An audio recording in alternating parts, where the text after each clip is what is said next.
एक कौम जिसे अल्लाह ने जमीन का बेहतरीन हिस्सा दिया, जहां नर्म हवाएं चलती थीं, जरखेज जमीन थी, नदियां बहती थीं, और उनकी रहनुमाई करने वाला एक नबी था, हजरत नूह अलैहिस्सलाम।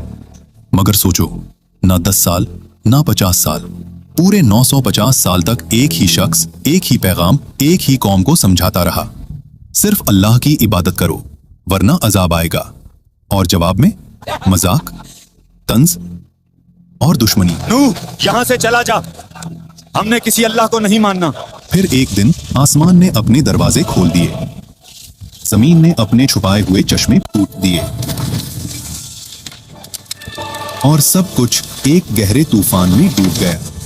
कौमे नूह हजरत आदम अलैहिस्सलाम के बाद इंसानी तारीख की सबसे पुरानी कौमों में से एक कौम थी। ज्यादातर रिवायत के मुताबिक ये लोग बाबुल यानी आज का इराक के आसपास रहते थे।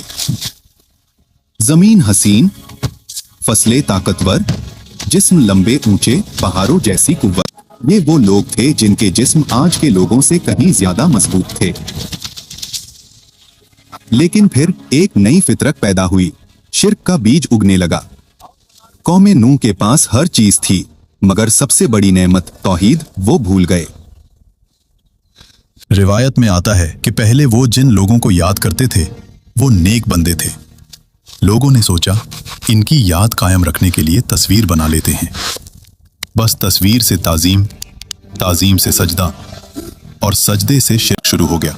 ऐ हमारे माबूद, हमारी मुश्किल आसान कर दे, हमारी जिंदगी में सुकून दे दे। कुरान बताता है, और उन्होंने कहा, अपने माबूद बद को, सुवा को, यगूस को, याऊक को और नसर को मत छोड़ो।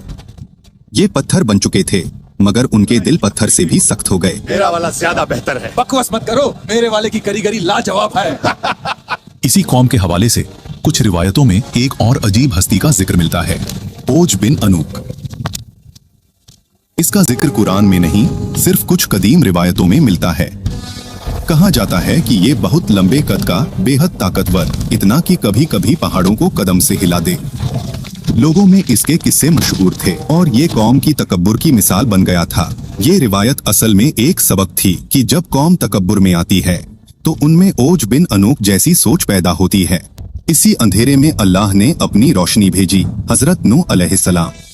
कुरान कहता है, और हमने नूह को उनकी कौम की तरफ भेजा, और उनका रहना कौम के दरमियान 950 साल का था।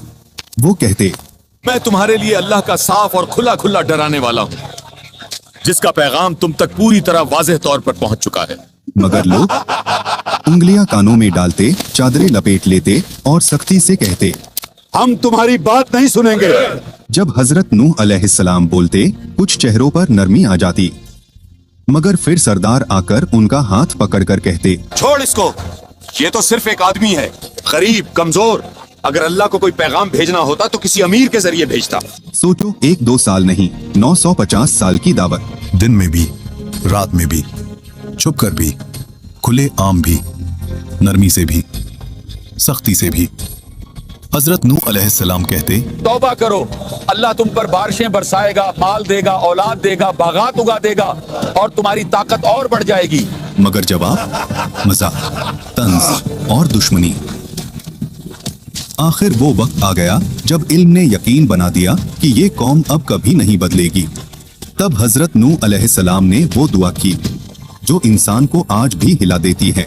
ऐ मेरे रब, जमीन पर किसी काफिर को जिंदा मत छोड़, वो तेरे बंदों को गुमराह करेंगे और फाजिर काफिर औलाद पैदा करेंगे। फिर अल्लाह का हुक्म उतर गया, हमारी निगरानी में कश्ती बनाओ और जालिमों के बारे में मुझसे बात मत करना। हजरत नूह अलैहिस्सलाम कश्ती बनाना शुरू कर देते हैं। सरदार गुजरते, हंसते हुए कहते, रेगिस्तान में कश्ती, पानी कहाँ से आएगा? दीवाने हो गए हो क्या? मगर उन्हें क्या पता, हर कील, हर ताखा उन्हीं की तबाही का पहला सुर था।